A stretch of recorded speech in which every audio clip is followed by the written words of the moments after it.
Welcome to MarTalks, the #1 podcast for e-commerce and marketing applications. MarTalks is devoted to covering the latest technology developments that drive the global commerce ecosystem from advertising to last mile. Enjoy all of our content at rosensteingroup.com/MarTalks-podcast. Well, hello, everybody. Welcome to another episode of MarTalks. My next guest today is an incredibly successful enterprise sales executive, product lead, founder, investor, and author of the book Mega Deal Secrets. With that, everybody meet my guest, Jamal Reimer. Welcome to MarTalks, Jamal. Great to be here, Daryl.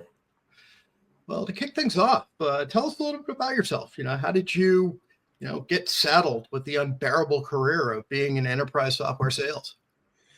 How to summarize? It started selling books door to door in college, and then took a winding turn until I got my first, right out of the gates. What was it? 20-ish years ago, there was no SDR role, so there was no kind of starting at the bottom and working up. My first B2B role was selling to quote unquote enterprise accounts in financial services. And that led to a very bumpy road for the first 10 years. And, sometimes I made my number, most of the time I didn't. And then through a circuitous route, I wound up at Oracle. And through my 13-year journey at Oracle, I was always an individual contributor, never went into management. And I just ultimately was hell-bent on learning the art of the complex sale and the large sale. And I was able to do that. And in the second half of my 20 years, I actually figured it out, took a nice long time. And then I was able to do a number of deals at or above $50 million with and became a key account director, which was kind of a thing at Oracle. It was kind of like, the Uber. Definitely. It was the thing.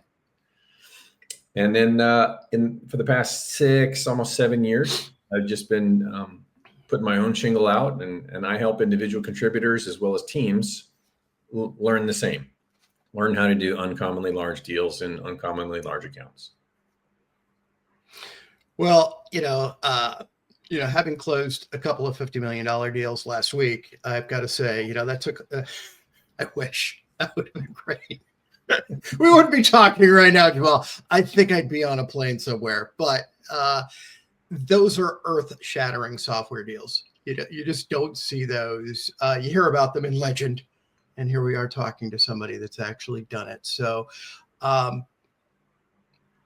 you've said the biggest challenge today sales executives have is just starting that conversation. Why is pipeline building so much harder today than it was 5 to 10 years ago? I think we're going to revisit this theme a few times in this episode, this conversation. Mm-hmm. What I really see happening is that there are just a number of forces that are converging to create a very messy, very difficult environment. One, clearly we're in an economic downturn and there's lots of uncertainty in the market, which always constrains corporate buying. It doesn't stop it, but it constrains it. Mm-hmm. And then secondly, throughout the almost unbroken chain of downturns, before and after COVID, we've seen increasingly decision-making power for almost any purchase rise to senior levels. Mm-hmm. So it used to be that, low-down folks could make small purchases and middle-tier managers could do middle-sized deals, and then the big ones had to be done by execs. Now it's almost everything needs to be at least approved, if not really vetted, and every T crossed, every I dotted at the executive level. Sometimes even the board. So there's a smaller number of people who can say yes. There's a larger number of people who can only say no. And then the third component is that technology is really changing the landscape, at least from a couple of big fronts. One's already hit and the other one's hitting now. God bless them. The gongs and the sales lofts and the outreaches of the world have created a great capability, but it's largely misused or overused. Mm-hmm. And so it's enabled sales teams to absolutely carpet bomb the buying landscape to the point where I routinely talk with executives who have 300, 400, 500 emails per week, unsolicited sales emails, just clogging their inbox. That, they've got gatekeepers around them. They will block whole domains because of this issue. So with these forces at play all together, it's no wonder why almost everybody has difficulty getting any message through, because that's like being on Highway 5 in LA in rush hour, right? There's no movement, no forward progress. And you're pretty hot and sweaty. Exactly. So it's an uphill battle. It's an unfair game. You could say, because it's just trying to start conversations is such a crowded activity right now, and almost everybody's doing it the same way. It's just this carpet bombing email. And one of the mistakes that management, I think, is really making is holding on to this idea of velocity sales that goes all the way back to the predictable revenue model from Salesforce, and everybody said, okay, this is the way we're going to do it, and it really hasn't changed since then. And all of these forces together are creating this cacophony that's making it really tough for everybody. Well, I certainly understand companies wanting to hold on to metrics. They want predictability. They want to be able to make forecasts. That's essentially why you're hiring your CRO, is to make sure that those targets are hit. So given that, if your company is targeting major enterprise transactions, what's the first thing you want to tell that management team in terms of the average sales cycle? And for the purposes of our discussions, most of our listeners are selling true enterprise software with an ACV of $250,000 and above. So those qualify in this, for the purposes of this conversation, as enterprise software deals.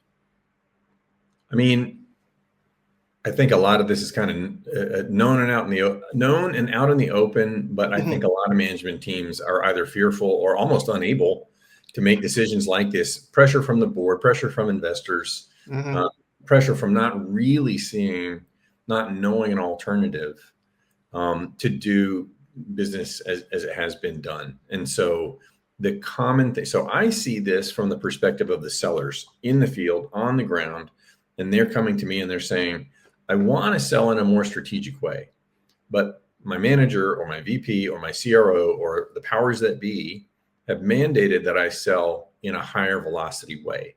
So I don't have the bandwidth to do things that are more strategic. I have many accounts. I don't have few accounts. And they're asking me to go up market and just do more, right? More emails, more voicemail, more phone calls, more meetings, more demos. And it just leads to burnout, and it's ineffective because of the first problem that we just laid out. Yeah, volume without true hyper personalization. Doing the research, understanding your customer, obviously isn't playing because they're dead to that. So what you've developed as throughout your career journey, and now that you're sharing with hundreds upon hundreds of sales executives, some of which I know this quarter have closed 8-figure deals for major enterprise software sellers and for mid-sized software sellers, I should say, is financial fluency being the new language of credibility that enterprise software sellers should use.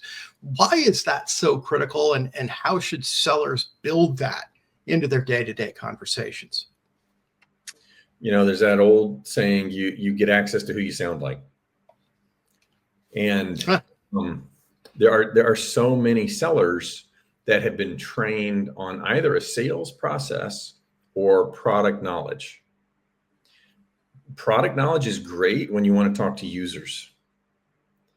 And so that gets you, if you think of, I use this analogy that our accounts are like mountains. There's lots of worker bees at the bottom, and then there's the middle layer, and then at the top there's fewer, but at the top there are the executives, right? And so if you want to talk product, you're going to be talking with users and admins and, of systems, maybe system owners. At the middle layer, they want to talk about operational outcomes, right? Am I going to improve my process by X amount of time or cost or what have you? Operational issues. But the executives just want to talk about financial outcomes, because everything at the operational level ultimately rolls up to a financial metric that somebody in the C-suite is watching. And so when you can couch a conversation, a theme, a story in financial terms, it's gonna basically be, oh, the executives are gonna say, oh, this must be my scope. This is my language. I'm tuning in a little bit more to that. If you say, hey, I can change your process from 6 steps to 4, the mid layer is going to tune in, but the executives are going to tune out. So let me just pause there. That's kind of the base level. If you get access to who you sound like, and if you're not using financial terms, if you're not couching your value in terms of helping them achieve financial results that they're on the hook to achieve, it's like, okay, this is not my scope. This is not what I'm looking for. So I'm not going to talk to this person. I'm going to push them down. Yeah, I was always taught that you're supposed to dress like who you want to do business with, which is why I had to stop wearing overalls. And I still regret that choice those 30 years ago. You've described a football stadium versus whisper analogy when it comes to marketing. Why is personalization at the financial and strategic level so much more effective than this volume outreach from a gong? Yeah, it's what I tend to see as, because I'm in the buyer market too, because my name is on my company as the owner. So I get lots of inbound from SDRs, BDRs, et cetera. And the vast majority of them are basically saying some flavor of, we help companies like you with problems like X. And that's their version of personalization. That's about as, or I saw you wrote something on LinkedIn, or I saw that you have this type of a company, and that's it. There's no story there. It's simply an observation, and using that observation as an excuse to ask for some time or a next step of some kind. The analogy that we discussed before, this whole idea of being in a stadium, if you're in a big, football stadium and the crowd is roaring, you're not really going to pay attention to that because that's just normal, and it becomes background noise, even though it could be deafening. But somewhere around you, if somebody just whispers your name, right, Daryl, if you just hear just a peep of that, you're going to crane your neck looking, who's talking to me, who's addressing me specifically. That's just the analogy that I use, because when we craft a point of view, right, which is a statement, kind of a visionary statement on why the customer would benefit by investing heavily in an approach that our widget, right, our product or our solution, if we can get that across on why it's in their best interest, this is the best option that they have to achieve X result. We don't have to yell. We just have to put it into terms that they care about, specifically addressing their situation, not companies like them specifically. So I'm always interested about personal experiences, and I try to get as many of those as I can into the show. And I was just curious if, from your own experience, can you recall where getting in front of the right executive decision maker changed the trajectory of a deal? And it could be where you'd already, entered in it, one executive and been pushed down. But I'm just curious if you could share one example of where you got into that C-suite and it changed the trajectory. I would rather tell a more recent example from a seller that I've worked with, which is really, and it was just within the last 12 months. Cool. So this seller was selling cybersecurity, and he was a coaching client of mine. And for almost a year, he was stuck in this one account because both the head of engineering and the CFO didn't want to talk to him because they had an incumbent in place. A compelling event, you could say, happened, and the CFO left. They needed to get a new CFO. And this seller really leaned into financial fluency and working with executives and finding out what's really important to them. And he really leaned into the earnings call. He was selling it to a public company. He went so far as to start to follow the individual analysts who were on those earnings calls. And he identified the analyst that worked at Morgan Stanley. Morgan Stanley was the investment banking firm for his target account. Mm-hmm. He struck up a conversation with the analyst about improvements that could be made in the business. This led to a series of introductions between Morgan Stanley and the target account and this seller's account. It got to the CEO of the seller's company and the incoming CFO of the target account. And this completely changed the conversation, such that the next part of the story is when the seller and his executives were able to engage the incoming CFO. The CFO quickly said, I spend like 4% of my attention on cyber. And the seller was like, holy cow, what am I going to do now? This guy doesn't really care that much about what I do. And he said, right then and there, I stopped selling cyber.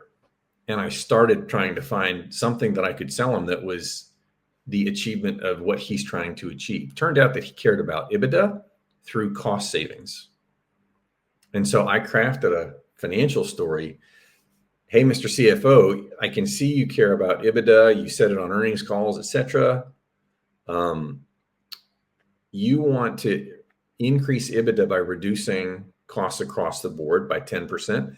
I think I've got a way to give you 3 of those points. I can give you 3 of the 10 points that you're trying to reduce overall costs. If you want to talk about that, let's do that. That caught his attention. That started a conversation. Turned out that the punchline of the conversation was that he could do it through fraud prevention. So he removed his product from the headline. Hey, I want to talk to you about cyber. I want to talk to you about fraud prevention. And he removed that. And instead, the headline was, let's talk about how you can reduce, expenses across the enterprise. And then he turned that headline into the punchline at the end. And that's what got him in the door. And he did an 8-figure deal in less than a quarter based on getting to the right executive and having the right financial story. Outstanding. So getting in on that earnings call and listening, figuring out who the analyst at Morgan Stanley was, looking them up, striking up that conversation, getting those, that is not classic enterprise sales where you're working within an organization. It's at a whole different level. It's engaging influencers for the account. And that takes a lot more time to make to devote to listening to and reading and researching an account before you approach them. But I love the fact that he jettisoned his entire product conversation and totally focused on here's what the financial impact is going to be. And that is what his audience was most interested in and solely focused on, is that financial impact. So do you think a traditional ROI conversation really has that same resonance? It does, but that conversation is I built something I call the value maturity model. And you can see that a value story grows and matures as the engagement with a prospect deepens. It starts by doing really deep account research just to get your own, as a seller, you get your own understanding about the business reality of what's going on in the account. And then you put together your first nascent value hypothesis. It's not proven, it's total theory, but it's credible, right? And then you start to socialize that with internal and ecosystem players in and around that account. And every time you do that, the audience, the listener, they're either going to agree, disagree, or add or change your hypothesis. And all of those are good. Because with every conversation that you have that tests and deepens your understanding of how to get to the financial outcome, it gets you closer to perfect. And a lot of sellers are fearful. They're like, okay, if I show up with my shiny idea and they shoot it down, I'm dead in the water. So I've got to hold on to my idea. But the truth is we want to teach our sellers that getting corrected is just magic. Because when that happens, one, we get closer to the real truth. And two, it's an exercise in having the audience who is a customer stakeholder. This is them starting to take ownership of the idea. Hey, Daryl, your idea is okay, but you need to move it a little to the left because you're not quite on track. It's more like this. That's them adding almost their identity to an idea. And as they do that, man, if you continue to do that, ultimately the point of view will be the customer's, not yours. And that's when you truly are building champions, because that's when they sell your idea when you're not around, because it's their idea at that point. It's not yours. Well, by giving them something to work with, that's a construct instead of a presentation. It's inviting their commentary. It's inviting them to engage. It's inviting them to share additional information. It's like the classic open-ended question. Like, this is what I think your situation is.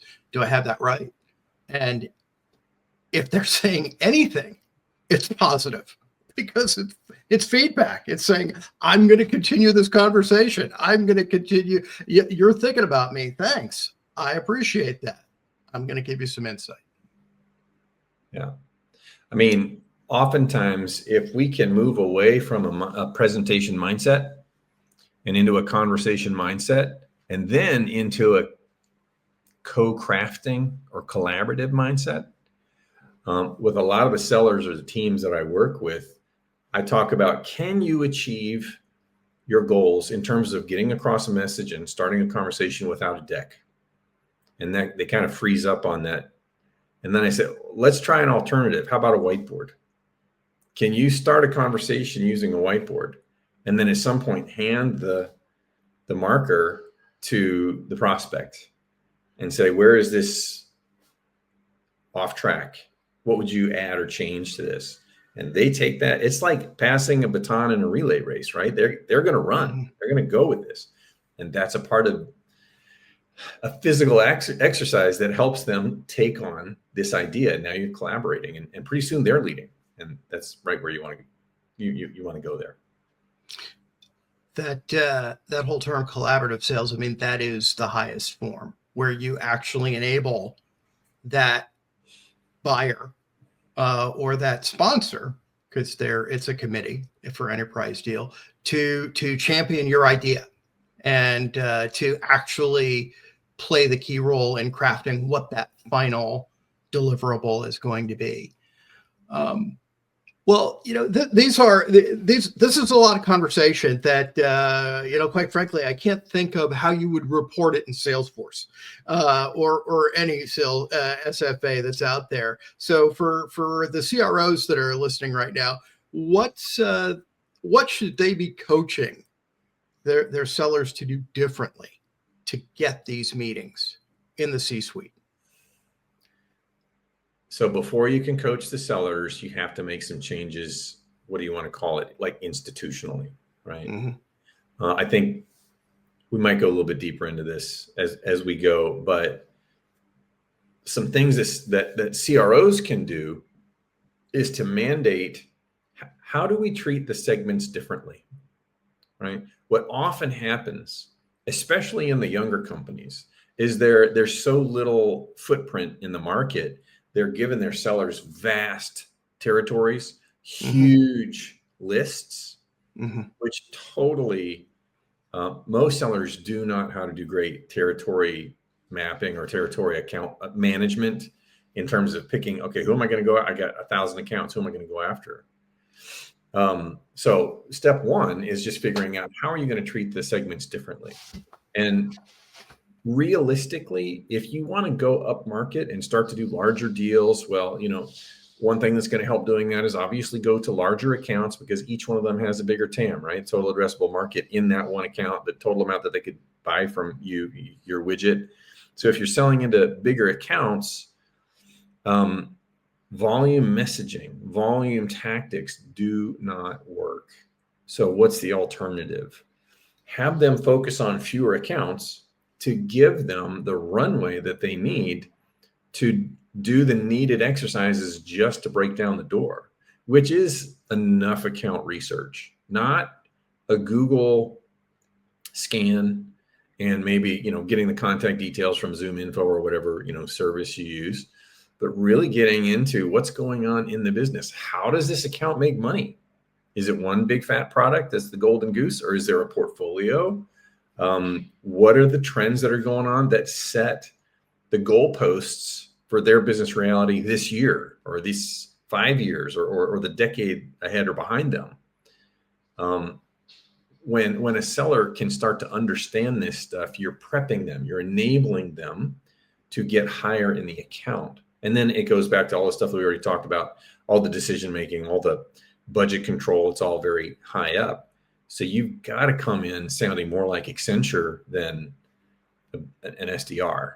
And so doing the selling to larger accounts and more complex stories. Oh, I'm going to just. Okay.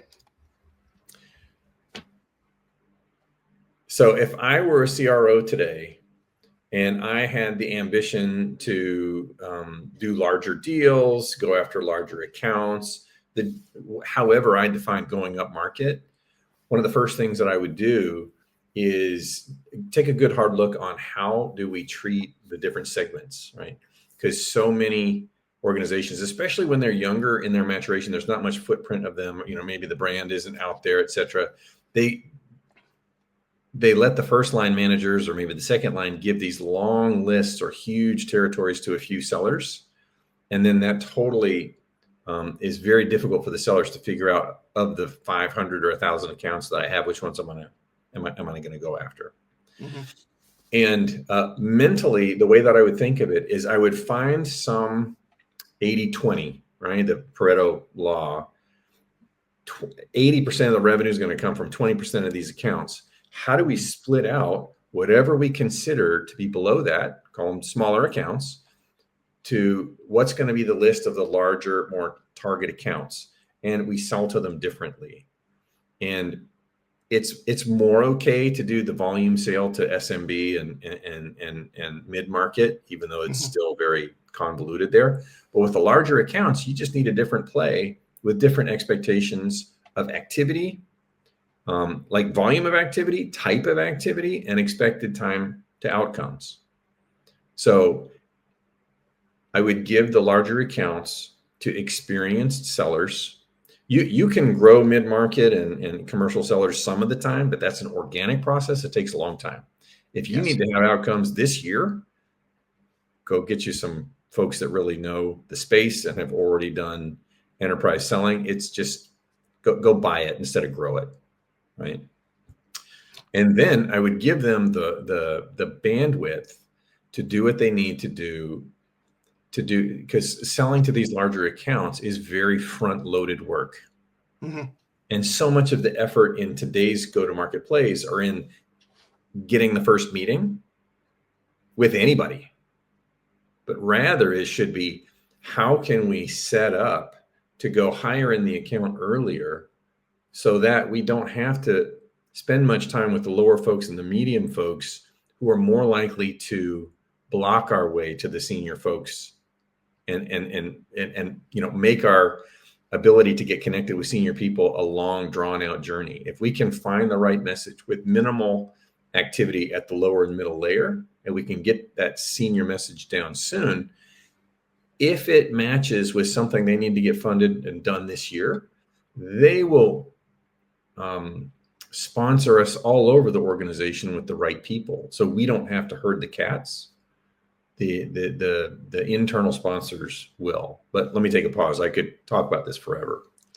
Well, I mean, I love that from the standpoint that so much of what you're discussing may be unique to an account and thus not repeatable, but the methodology for doing this research, for going to Edgar, for listening to the earnings call, from reading analysts who are covering the space that your client is in.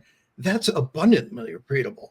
And learning those core messages that you have to understand what the financial situation of your client is and come at it from that angle, that can, you could scale the hell out of that. There's absolutely no limitation on that. That is a great methodology for any company, is to get focused on how they financially impact their clients and have that be their sole message that the sellers are delivering. One group that is listening in and we haven't talked about is, well, what the hell does marketing do? What does marketing do during all of this? Are they involved? Do we need marketers? Yeah, I think so. What's the role of marketing? I'm seeing the role of marketing change. And, everything's a pendulum. There's nothing new. There's new flavors, but there's nothing new. And it just swings in one direction and the other. And I think the direction of the pendulum swing right now is squarely with how do we put a face to the message? And the air cover that marketing can help their company give to the sales force on the ground is that face could be the CEO, the founder, somebody who's seriously, deep into the product or the offer or strategy, who can take to podcasts, take to social media, and be this beacon with a thoughtful, thought leadership message or series of messages that will draw people in. It's outbound, inbound, right? And you see it from really talented CEOs and founders, and the uptake of the message is just so much faster, and it's doing more with less. It's a shift of these players' time, and some of this, I don't know if the right word is ghostwriting.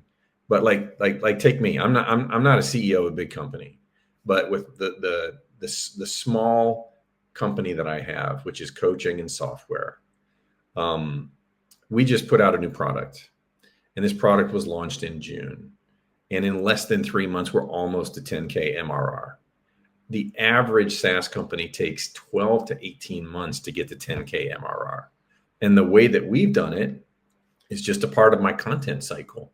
And so I'm messaging on LinkedIn and through my email list about themes that are important. These themes, right? Financial fluency and working with executives, and you get access to the people you sound like, things like this, with a call to action to look at a product.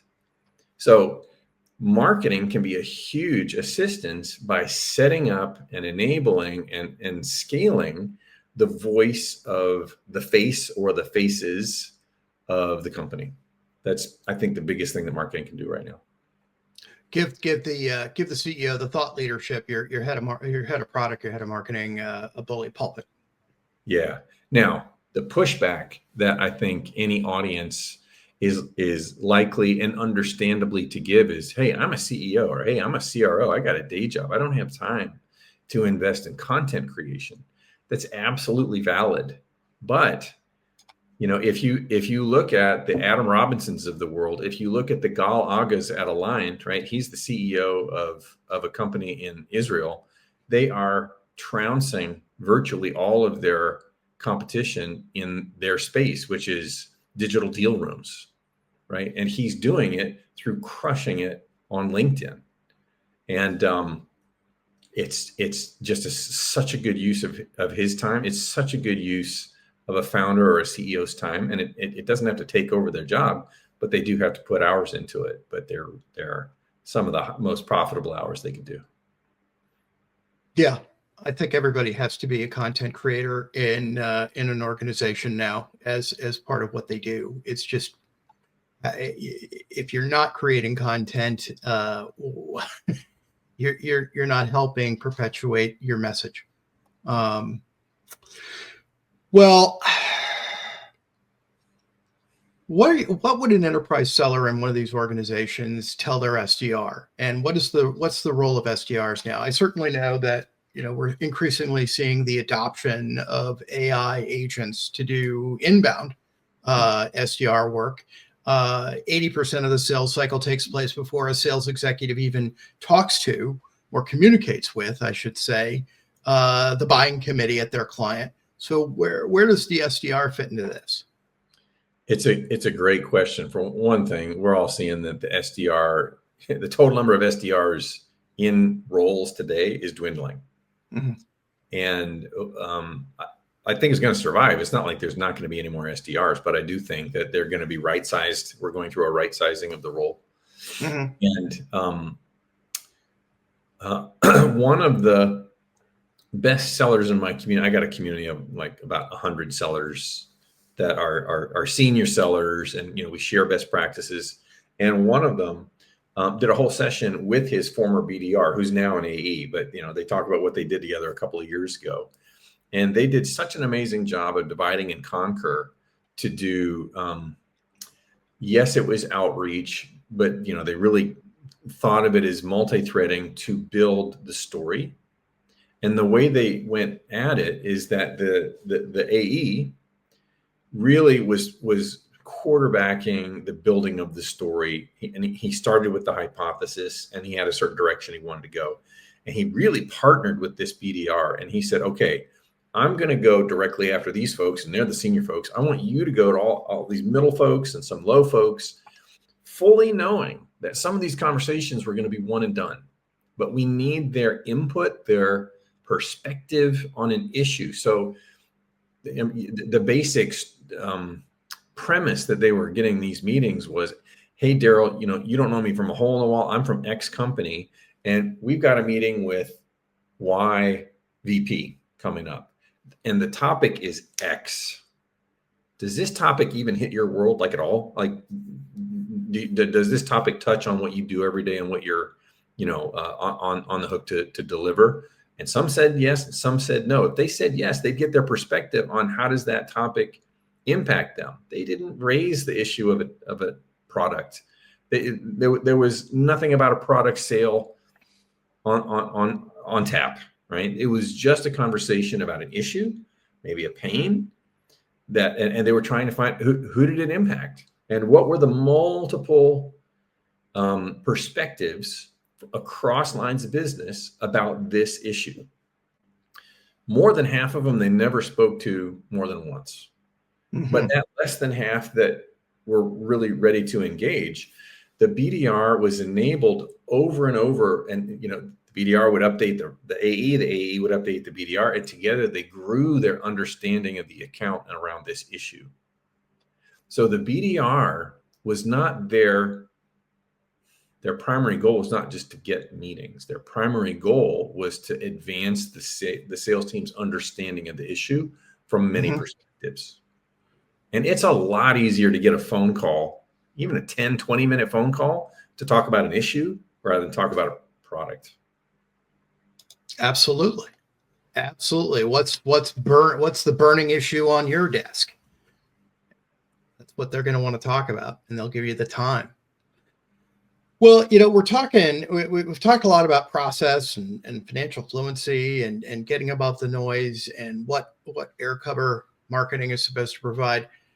I'm interested a bit more in the people. You just mentioned, an AA came on with his BDR and talked about how they collaborate to engage an account and discover who's in charge and of a particular problem, who it impacts most directly.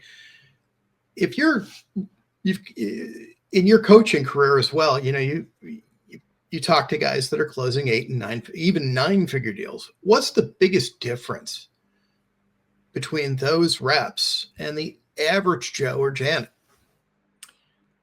If you really want to distill it down, it is the classic owner-employee divide.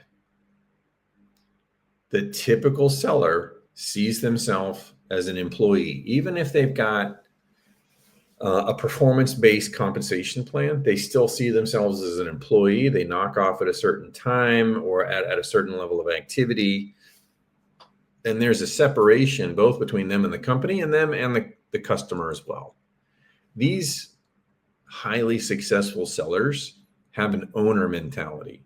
Maybe it's not that they feel that they're an owner of the company that they work for, but they are the owner of the relationship between them and their prospect or their customer. And they're able to think like an owner of their prospect or their customer.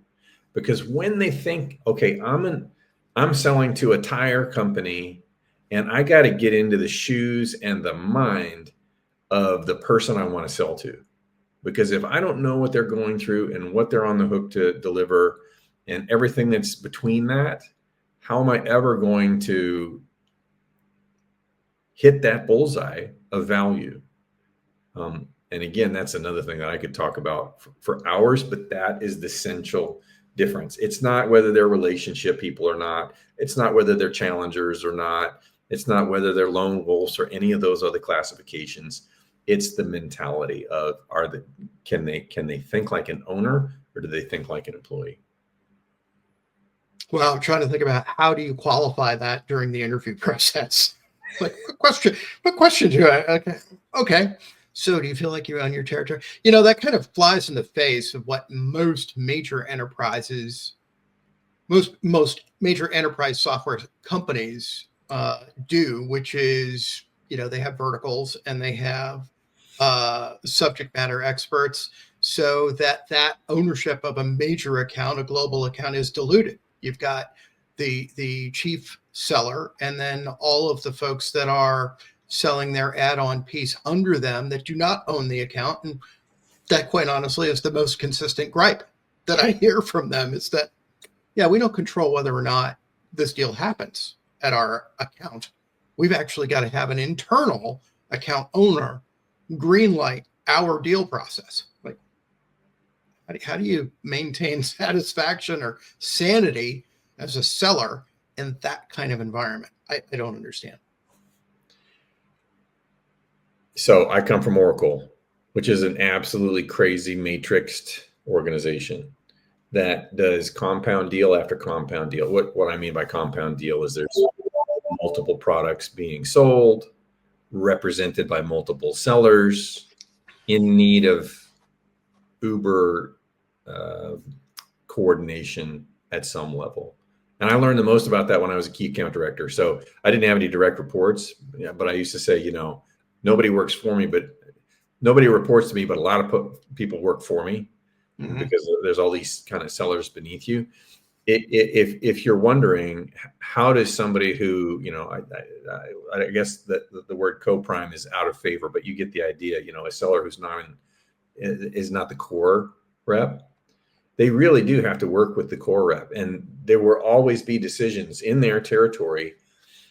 Which accounts is the core rep totally dialed in on and just, marking up their whole territory because they feel a great sense of they need to control it because they got to get a deal done, versus which ones are out of there, which are more in their peripheral vision where I could actually get their buy-in. So if you're the core rep and I'm a peripheral rep, I'd say, Daryl, you got 3 big accounts. 2 of them are mine. What are you doing? And you'd say, well, in the blue one, I'm way in there. Don't touch it. And come to me before you even write an email and all that kind of stuff. And I'm like, great. I got to go lockstep with you or I go elsewhere. How about the yellow one? Oh, the yellow one, nothing's going on there. You mind if I just do my thing there? Yeah, no, that's fine. So it's just like, stepping into the shoes of your buyer. You got to step into the shoes of whoever you're trying to influence their thinking and behavior. That's the way that I coach on how to deal with those issues. Well, look, let's talk a little bit more about coaching. What books or resources or practices or, diet or exercise regimen do you recommend for sellers who, want to develop executive fluency early? The best book that I could recommend is called Financial Intelligence, and it's by Karen Berman and Joe Knight. It's an excellent book. Of course, it's available on Amazon. And it's not, the audience is not sellers per se, but the audience is basically anybody that needs to understand the basics of financial intelligence, financial fluency without being a finance professional. Excellent, excellent book. A lot of the teaching and courses and all these kind of stuff that we've developed are based on the ideas that we got from that book. So that's my top pick. Got it. And you actually, as we've mentioned on multiple occasions throughout this this podcast, you actually do consult with enterprise sellers, and through your own program, and through engagements with enterprise software companies. Can you provide us a link or some information about that? Certainly, I'll leave some information that we can put in the show notes. But long story short, whether it's individuals or teams, we tend to stay on the more enterprise side, commercial side, and helping companies go up market and train their reps to get there. And that website's Elite Sales Secrets. I would say well, number one, you can just kind of reach out to me, but other than that, it's jamalreimer.com. jamalreimer.com. There we are. Since we have a little bit of time here, I'm awfully curious, and I'm sure the people that are listening are as well. It's like, learn a little bit more about Jamal. Jamal, I assume you weren't hatched out of a pod. You were born somewhere and grew up somewhere. Am I right about that? That would be right. I did grow up somewhere. I was excellent. Mostly in North Carolina, and then we started to live internationally. Moved to Africa, and then when I was on my own as an adult, lived in China and Chile. I'm now in Portugal, and after spending the first 15 years of my marriage in Sweden, and then we moved to Portugal just last year. Wow. So what led to all of that travel? Wanderlust, right? When I was in graduate school, I was interested in finance at the time, and the emerging markets of South America were really where it was at. And so I decided to go to my, like any good sales guy would do, I went to all my professors and I got a list of everybody that they knew in Argentina, Brazil, Chile, and the area. And then I went and I tried to meet with all of them on an actual trip and met them face to face. And I wound up getting a job at Citibank on a trading desk in Chile. And so that's what kind of started my country hopping. How many languages do you speak? Two, English and Spanish. That'll work. But so you moved to Portugal to just kind of pretend you speak Portuguese, or? Starting. It's not as similar as I thought it would have been, but it gives me a good leg up as we learn. When you were a little tyke, did you want to be a CFO? I didn't know for the longest time what I wanted to be.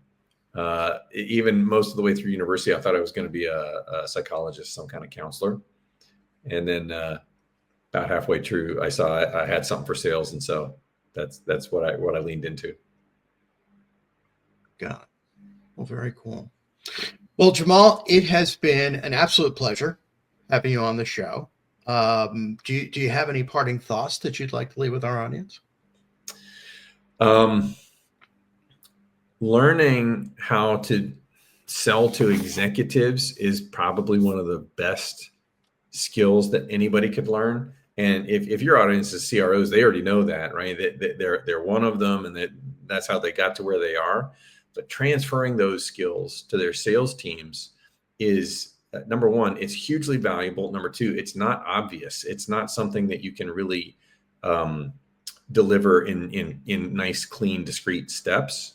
And one of the things that I encourage is, wherever possible, is to invite or allow reps, like one at a time here or there, to join executive meetings in any internal, following other reps, whatever it is, because it's such a fast experience to have this aha moment when you see executives talking to each other.